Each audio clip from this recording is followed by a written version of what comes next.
Komið sæl og velkomin í eitt og annað á aðventunni. Það komið að 5. á síðasta þættinum hjá okkur og það þýðir bara eitt, jólin að koma. Við viljum að byrja því að líta í Fish Company á Akureyri. Þar skatan mætt í hús. Ætlum við að vera kæst eða mjög kæst. Við skulum komast að því. Hvað sem hverjum kann að þykja lyktina, þá skatan ómissandi partur af jólahaldi okkar Íslendinga. Í Fish Company, sælkeraverslun á Akureyri, skatan komin í hús, já og jólin með. Þetta alltaf auka sko. Ég sé ekki að slá í 1,5 tonn núna á skötu. Og hún öll eins eða þetta mismunandi típur af skötu? Þegar við erum að skera skötuna, þá náttúrulega erum við að skera hana mismunandi. Það eru börðin og svo erum við að skera líka í svona sérvalda bita, þykka stóra bita. Og þetta stórskatan og hún jafnframt líka söltuð. Það svona fyrir þá sem að kannski vilja ekki hafa hana of kæsta. Saltið dregur aðeins úr. Þannig að við erum að salta og bjóða upp á það en svo náttúrulega tindabekkjan. Hún baneitrygg og kvikindi. Hvernig svo skatan best? Hún náttúrulega langt best með vestfiskum hnoðmör og stappa með kartöflum og sett vel af því yfir. En hamsatólkurinn langvinsalastur hér allavega á Akureyri yfir skötuna og fólk að borða hamsatólkinn yfir og svo það náttúrulega með saltfiskinn með og annað sem tilheyrir. Þannig að það ekki bara skatan, fólk að kaupa alls konar annan fisk með þessu líka og bjóða upp á? Já, það að taka mikið saltfisk og plokkfisk og svo það með síld og rúbrauð og síld með. Þannig að þetta verður svolítið svona hlaðborð þar sem að fjölskyldunar að hittast, ekki bara þeir sem í skötunni, þó að þeir sem borða ekki skötu eiga stundum erfitt með að borða matinn sinn í skötulyktinni, en þetta bara tilheyrir og þetta svo gaman og ég segja fyrir mitt leyti, ég gæti ekki sleppt skötunni, mér finnst það bara æði, ég alin upp við þetta og held þessu áfram. Þú nefnir skötulyktina, eitthvað hægt að hafa að opna verslun á meðan það verið að skera hana? Já, við náttúrulega reynum eins og sér verkunin á bakvið að hún ekki stór og hún náttúrulega mjög nálægt búðinni. Þannig að við erum að skera hana og preppa hana og græja bara þegar búðin lokuð í raun og veru. Annarkvort strax fyrst á mótnana eða þá helgar sko, áður en hún opnar. Nú heyrum að menn tala að það sé ekki alvöru skatan ef hún sé vel kæst. Það svoleiðis? Já, það alltaf til þessi menn sem vilja fá hann alltaf ekstra sterka sko, þannig ég meina sumir segja þeir bara líka að vilja að slímhúðin sko bara losni frá og allt saman þeir að borða skötuna sko. Þannig að þetta fylgir þessu. Þannig að það mikil kunst á bakvið að borða þetta líka, slímhúðin losnar upp og alls konar æfingar. Já, það var áður fyrir alltaf mælikvarði því ef þú fórst að gráta, þá var hún sterk sko. En það bara því sterkar sem hún því betri hún í rauninni. Þeir sem eru skötu unnendur. En svo eru þeir sem að byrja að borða skötu, þeir vilja hana minna kæsta og komast upp á lag með það og fara þá í sterkara næsta ári og svo framvegis. Þannig að fólk lærir kannski að borða skötu líka, það sem hefðir fyrir sko. En hvað með að elda skötuna? Það mikil kunst líka? Nei, það engin kunst þar á bakvið. Maður að sjóða skötu allt frá 10 mínútum og upp í 20-25 mínútur. Það svona, ég sjálf myndi sjóða hana bara í 10-15 mínútur, það bil. En mjög margir að setja hann ofan í og leyfa henni bara malla ofan í klukkutíma sko. En það bara einhver hefð sem að fólk tekur til sín sko. Það þó meira en bara skata á Bóstólnum í desember og yfir hátíðarnar. Fram í verslun eru allskyns kræsingar og fólk að versla sér í jólamatinn. En hver skildi jólasteikin í ár vera? Erum við föst í gömlu vana eða erum við tilbúin að breyta til og prófa eitthvað nýtt? Já, það að prófa Wellingtonið hjá okkur. Svo erum við með Wellingtonið verður í jólaáramóti og mjög vinsælt og hefur aukist núna alltaf hjá okkur. Svo nýtt hjá okkur sem léttreykt lambasteik sem mjög auðvelt að elda og þægilegt og kemur í rauninni kannski svolítið fyrir lambahryggjinn, léttreykta lambahryggjinn. Þannig að það svona nýtt líka. En Wellingtonið klárlega það sem að fólk að sækjast í þessa nýjunga. Það alveg klárlega sko. Sjáu þið mun á kynslóðunum þar? Þetta yngra fólki sem viljur til þess að prófa nýjungarnar? Nei, það er nefnilega svo skemmtilegt að þetta er alveg allur aldurshópur. Já, það verður ekki bara hamborgarhryggur og hangikjöt á borðum landsmann í ár. En hvað er það sem kitla bragðlaukana hjá þessum sem þyrstir í eitthvað alveg nýtt og framandi? Dræitsið úr skápnum, það er náttúrulega eitthvað sem við erum að þróa hægt og rólega. Og svona vissir kúnnar sem eru svona aðeins farnir að gjóast og fylgjast með þessu. Það er náttúrulega sjúkt ef maður horfir það svoleiðis. Það er alveg mergjað og þar er Árni okkar maður að selja og fræða fólk þetta. Þannig að að gera ef að vill prófa eitthvað nýtt og kynnast því að heyri í honum. Því verður ekki neitað að jólamaturinn spila stórt hlutverk við að skapa eina sönnu jólastemmingu. Lyktin og bragðið er eitthvað sem rifjar upp gamlar og nýjar minningar og kemur mann í rétta skapið.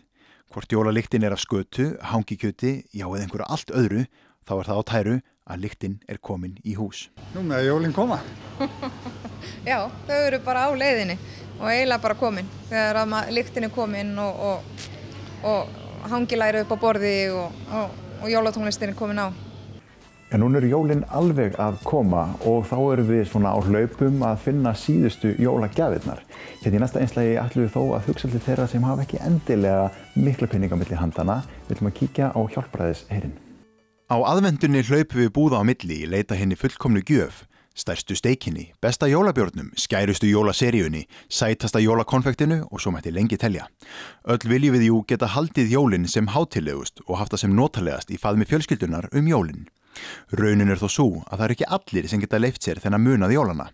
Ekki frekar en nokkur annan munað hina daga ársins. Hér ætlum við því að staldra aðeins við og minna okkur á að allur þessi munaður er ekki sjálfsagður hlutur. Það eru auðvitað bæði efnislegt sem fólk skortir oft, mat og gjafir og slíkt. Margir finna ofsalega fyrir því, það eru náttúrulega svolítið kröfur í samfélaginu. Fyrir jólin á maður að fara á tónleika og maður á að fara á alls konar viðburði, jólahlaðborð gjarnan og svona. Og það er gríðarlegu kostnaður að fara á svoleiðis. Og það er svona þessar samfélagslegu kröfur kannski sem fólk helst getur ekki uppfyllt. En svo er líka bara svo mikil einmannleiki. Það er svo mikil félagsleg fátækt. Margir einstæðingar og sem kvíða gjarnan jólunum eða hafa engan til þess að deila þeim með. Inn á milli í jólaösinni leynist hjálpræðisheyrinn með baukinn sinn. En hvernig skildi jólasöfnunin hafa farið á stað í ár? Söfnunin hún fór allavega ofsalega vel á stað þetta árið. Og sem auðvitað er ofsalega mikilvægt fyrir okkur í hjálpræðishernum því að þetta stendur undir okkar velferðarstarfi sem er ekki bara, þó það sé nú kannski mest áberandi núna fyrir jólin, þá er það alls ekki bara bundið við akkurat þennan árstíma. Þannig að peningurinn hann er nýttur hina mánuðina? Já, það eru allt árið sem að fólk er í neyð og þetta er velferðarsjóðurinn sem við söfnum í hérna og notum þetta allt árið til þess að hjálpa fólki hérna á Eyjafjarðarsvæðinu. Og það er engin kostnaður sem er tekin af þessum sjóði. Þannig að þetta 100 kallinn sem þú setur í pottinn, hann fer í hjálparstarfið. Og það er ýmislegt að vera hérna hjá okkur í desember. Já, það er nú alltaf nóg að vera, en það breytist svo lítið svona í aðdraganda jólana. Núna er jólaaðstoðin í fullum gangi, þar sem hefur sett samstarf hjálpræðishersins og það er hjálparstarf kirkjunar, Rauði krossinn og Mæðrastyrksnefnd. Við erum í samstarfi núna og úthlutunin er núna bara í dag og á morgun. Og það er þessi svona hefðbundna jólaúthlutun þar sem fólk er að fá aðstoð með jólamat og slíkt. Og svo núna í vikunni verður líka úthlutun upp í Hertex, nytjamarkaðnum okkar. Og svo erum við náttúrulega með svona auka verkefni sem er til dæmis það að við erum í samstarfi við hjálpræðisheyrinn í Núk og sendum þangað, höfum gert árlega núna í nokkur ár, sendum þangað kassa fullan af ull. Það eru lóphafur, húfur, peysur, vettlingar og svo framvegis. Við kvörtum undan köldum og snjóþungum dögum hérna á Akureyri þessa dagana en ég held að við kannski ekki að kvarta svo mikið með við þá sem eru illa staddir og búa á Grænlandi. Og það munar hvert einasta stykki og við erum bæði að senda þar vörur sem eru prjónaðar sérstaklega í það verkefni og eins erum við að senda vörur sem koma inn í nytjamarkaðinn hjá okkur sem við metum að nýtist betur ef við sendum þar út heldur en ef við seljum þar í markaðnum hjá okkur. Af hverju Grænland þörfin þar fyrir aðstoð mikil? Já, það kemur óvart hvað eru margir heimilislausir á Grænlandi. Þar hjálpræðisherinn, hann með þessum kallum Williamskaffi. Þar kemur fólk að fara að borða. Þetta 5 daga í viku og þannig erum við að tala kjarnmiklar máltíðar. Og þeir sem að þarna koma hafa ekki fasta búsetu eða fastan stað til að sofa á. Þannig að þeir útvega sér pláss fyrir skrokkinn á sér í geymslum jafnvel eða hitakompum eða hvar sem og borga það dýruverði. Þannig að við ákváðum þá að íslenska ullin væri nú eitthvað sem við getum lagt til og hjálpa þeim sem að starfa við þetta út í Grænlandi. Og það bara kærkomið að gera það. Þannig að þetta raunverulega bara fyrir okkur vinna að safna þessu saman, pakka þessu og koma þessu út. Það eina fyrirhöfnin í okkur. En það eru síðan akureyringar og nærsveitamenn sem að prjóna og gefa í þetta. Það þeim að þakka að við getum gert þetta. Þegar maður talar svona hjálparstarf sem fer til útlanda, þá kannski Grænland ekki, eða svona okkar næstu nágrannar, ekki þeir fyrstu sem okkur dettur í hug. Það eitthvað sem töluvert lengra í burtu sem manni dettur kannski frekar í hug. Mörg hver eru að vandræðast með að finna gjafir handa þeim sem eiga allt og ekkert vantar. Munum þá að það eru til þeir sem ekkert eiga og vantar flest. Þeim getum við líka gefið gjöf. Jólin snúast jú ást og kærleika, gjafmildi og vera góðu hvort annað, ekki satt? Það hljómar eins og einhver voðaleg klisja, en þetta bara klisja vegna þess að það satt, að margt smátt gerir eitt stórt.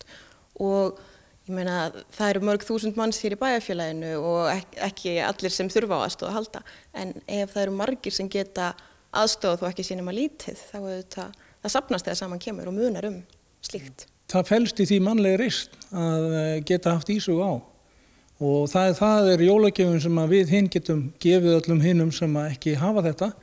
Það matur og það fatnaður og það að geta haldið jól og það mannlega reisn í því fólki. Og þá finnur fólk að það einhvers virði. Þetta mjög mikilvægt að við sem samfélag stöndum upp og við látum ekki nágranna okkar þjást. Í alvöru talað. Þetta bara jólagjöfin í ár. Þá kom að því að taka sér stutt hlé svona fyrir ykkur sem glemdu að vera með teppið. Þá var þetta rétti tími til þess að fara og ná í það til þess að hlýja sér yfir seinni hlutanum.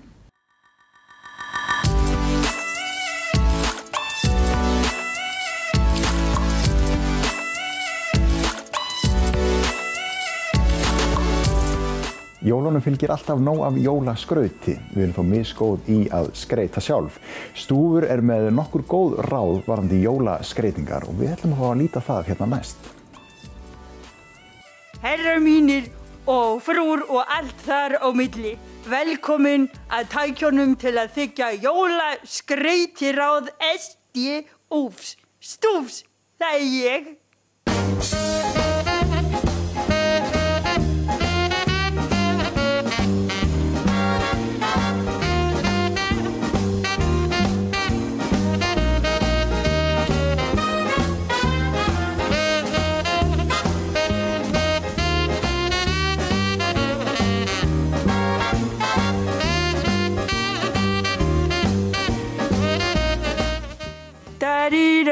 Lalalalalalala.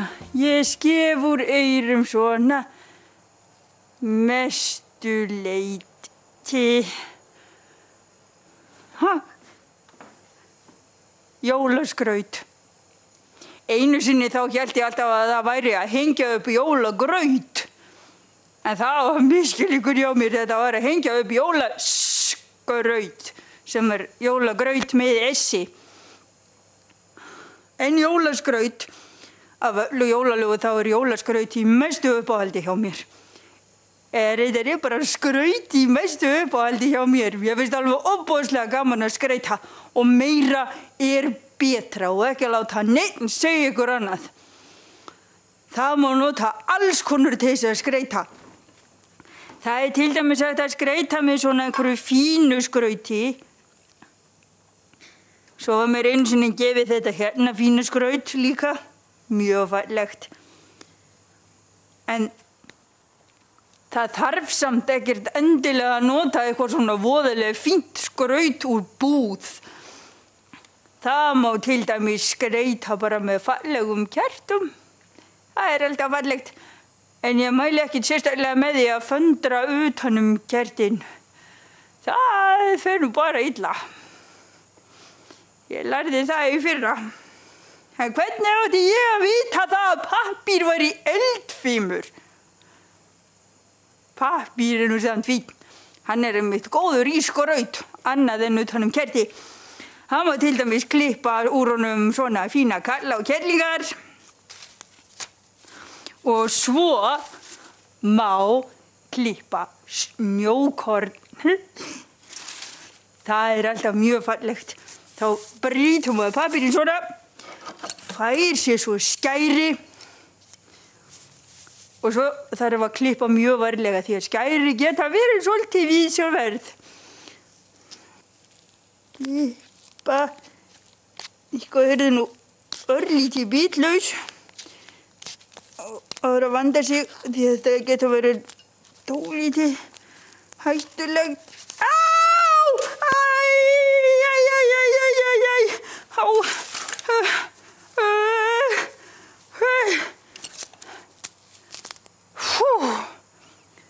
Þetta betra. En ég var sem betur fyrir með eitt svona fínt snjókorn tilbúið. Músastígar. Þeir eru skemmtilegir. Eina vesenið við músastíga er að þá þarf maður bara að biðja mjög kurteislega mýsnar að nota einhvern annan stíga svona rétt yfir jólin. Svo bara að hengja þá upp. Mér finnst þetta tré ekki vera alveg nógu vel skreytt. Það þarf aðeins meira á það. Új, svolítið betur.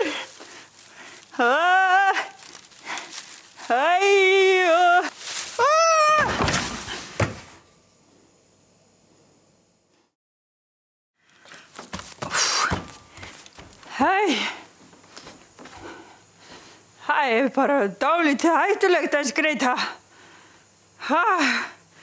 Ég er bara að verða býsna skrautlegur. Hei, seríur. Mér finnst seríur svo fallegar og skemmtilegar, sérstaklega rauðu seríurnar. En eitt gott ráð. Og það er það að athuga alltaf hvort að það kemur ljós á seríuna áður en þú ferð að hengja hana upp. Og það ætla ég að gera.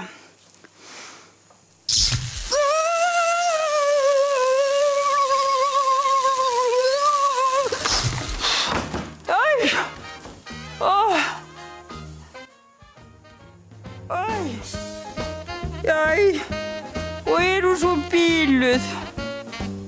Nei.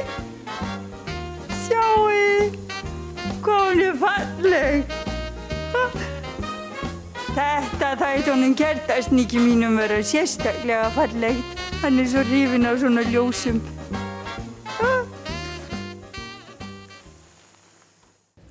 Já, þá voru jólin alveg að bresta á hjá okkur og komið að síðasta einslaginu í eitt og annað á aðvendunni þar sem við höfum verið að telja niður fram að jólum. Stúfur er búinn að vera með okkur í öllum þáttunum og hérna að lokum er hann með nokkur jólaráð. Hvernig þau ráð eru öðruvísi en önnur ráð veit ég ekki. Við ætlum að líta það hérna að lokum. Elskulegu áhorfendur, velkomin í síðasta jólaráðaþáttinn hjá SDOV. Stúfi, það er ég. Gleðileg jól.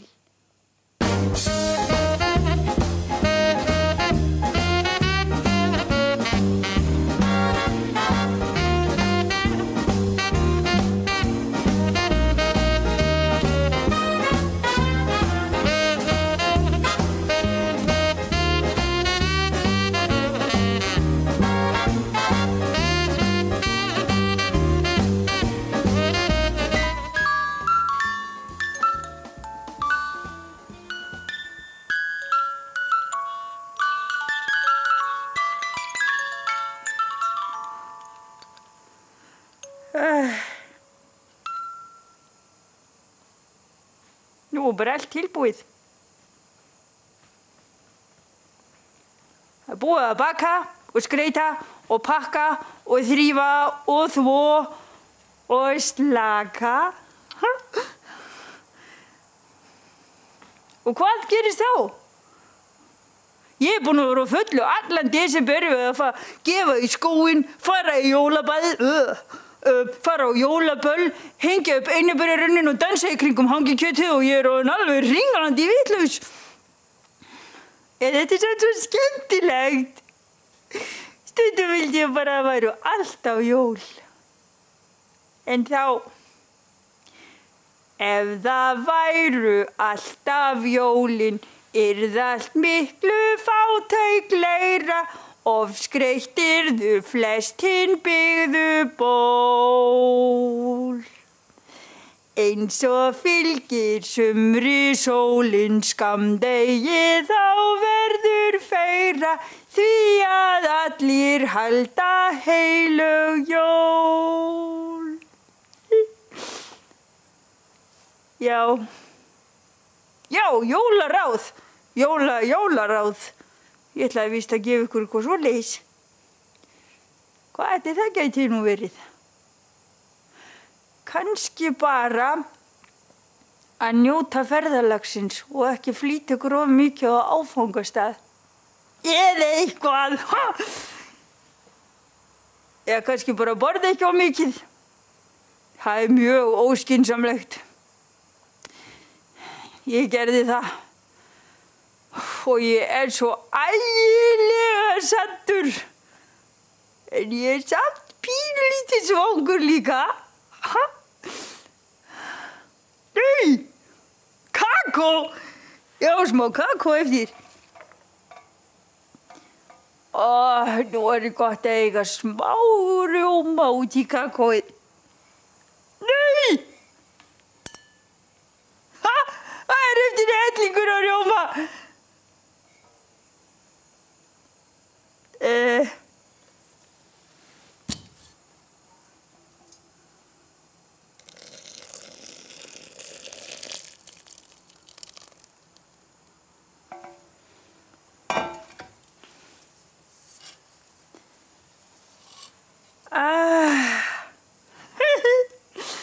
Kakó og rjómi. Það gerist nú alla jólalegra en það. Hafið það gott og njótið jólana. Gleðileg jól!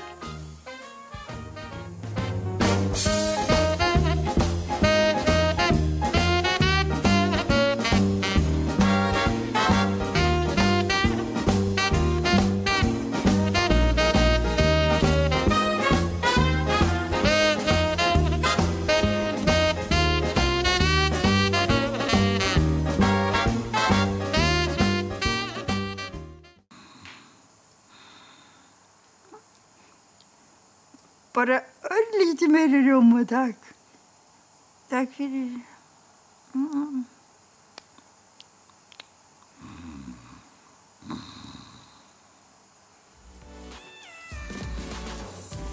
Já, þá komum við að lokum hjá okkur í eitt og annað á aðvendunni. Já, nú með jólin sannarlega koma.